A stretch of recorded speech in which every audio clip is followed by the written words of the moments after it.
You're watching IGN Live at Gamescom. Sometimes video games have incredibly vague titles that leave you guessing what they're about, and other times, well, you can kind of guess. Here to tell us about Vikings on Trampolines, a game about Vikings on trampolines. Please welcome game designer Joe Madsen and art director Simon S. Anderson from D-Pad Games. Gentlemen, thank you for coming by. Oh, it's a pleasure to be here. So why are the Vikings on the trampolines? Okay, that's a really interesting story. So this guy made this game when he was 14. So technically this game is about 20 years old, I would say.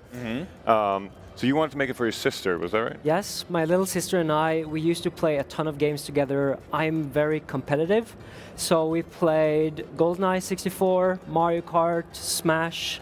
We tried them all, but every time we played, she would play about 5 minutes and then give up. Controllers were too hard, buttons, she didn't want to learn anything. So I decided to make a game where you only use the joystick, and that's how you play the entire game.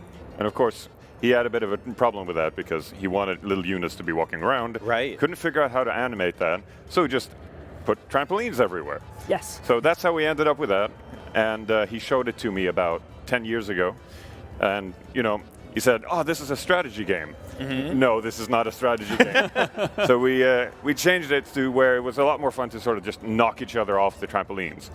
And we're looking at some exclusive gameplay here. Can you sort of tell us what's the gameplay loop right now? Like, what's going on? Okay, so this is the versus mode. Essentially, you are Vikings. You try to stay on the trampolines and get everyone else off the trampolines. You try to get on top of everyone else and just kind of knock them out. At the same time, you have power-ups. And of course, since everything is just controlled with the one stick, you don't really have to learn anything. All the moves that you use are either up, down, or you have a little flutter thing when you press up. Yes, so you have a couple of moves. Right. You can do a little flutter in the air, like Joshi, and then if you press down, you do a downward attack. And because it's so accessible, we managed to have people as young as 6 years old be able to beat us with this. We can just hand them a controller and they figure it out. That's when you know you've made a good game, when a 6-year-old can kick your ass. Yeah. Now, how did this get to a point where you're like, this is working, this is fun, it's clicking, people are coming in and playing it? Like you mentioned, you know, this is obviously something that this feels like a party game, right? Like you want to get groups of people together. When you were playtesting, when were you like, we're there, we found it? So day one. Really? Yeah.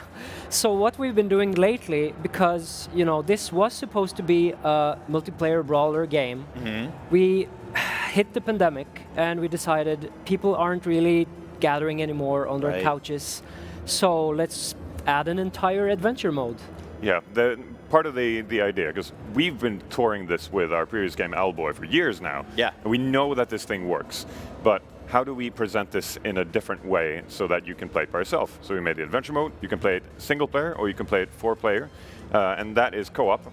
And then we added a little extra mechanic. Instead of bumping each other off, the Vikings are now also trampolines.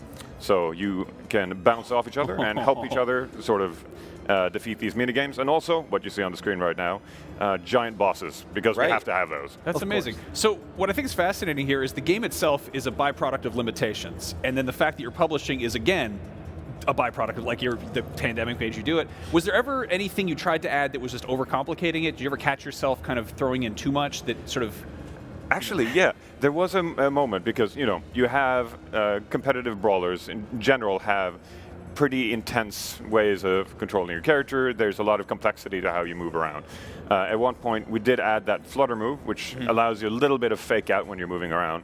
But there was actually a moment where we were sitting there considering, like, should we add button prompts? Should we add it so that you can do special moves every once in a while? Right. But we managed to keep it consistent with our design goals. So now the entire game, both the menu and the fights and everything else, can be controlled with just a one stick. So if you hand someone a controller, don't need to explain anything. No. Now, I love looking at this game. I can't wait to play it. What inspired the art direction? Because it's obviously got some 16-bit action platformer DNA here, but there's a lot more going on. Like, things get pretty painterly. These bosses are very big and over the top. There's stuff that you couldn't do on old Super Nintendo hardware or something like that. Yes. So Simon is a renowned pixel artist at this point. We are trying to push pixel art as far as we possibly can. And part of so our previous game, Owlboy, the entire idea for that was, how can we create a game that looks as good as possible and actually works in the framework of a pixel art 2D game? Now, I felt like we did really good with that one, But part of the challenge then is, okay, how do you go even further than that? Right. So I thought, okay, giant vistas, the same quality as the old classic fighting games, but also we need every single character to have a full expression of motion and emotion, which is kind of hard to do when they're moving at like 300 miles per hour. Right. So Do the separate Vikings have different characteristics or traits, or is that just a cosmetic? they are exactly the same. So we've made it so that roughly, depending on how their design is, their hitbox is exactly the same, and we want it to be that if someone picks up a player, then you won't have any sort of bias to who you're picking. Like everything works. I feel like there's going to be sort of a placebo effect, like people who think different M&Ms taste, separate. Like I don't like They the red don't taste one. different? It is actually that way in the office because the second player usually is the yellow one. And of course, she has that really aggressive face, but she was the one that we tested our AI on, and we still can't beat that one. So whenever I see yellow, it's like, oh no, she's the difficult one. Well, very, very cool. This is looking really, really fun, and it's got to be pretty cathartic to put out a game you've been working on for 20 years. Well, yes. I mean, we've been working on and off. I think we've been doing 2 years of full development on this game by this point. Well. But when I started working on this game, it looked like utter crap. So a big thanks to Simon. Nice. I tried my best. Yes. Well, your sister's going to play this now, right? She beats me every time. Yes! That's awesome. Mission Well, accomplished. I hope we can play it sooner rather than later. Vikings on Trampolines is out sometime soon. In the meantime, please do not attempt to recreate anything you just saw, because those pointy hats might poke out an eye, and then you wouldn't be able to watch the rest of our Gamescom coverage. So please keep watching IGN Live at Gamescom for more.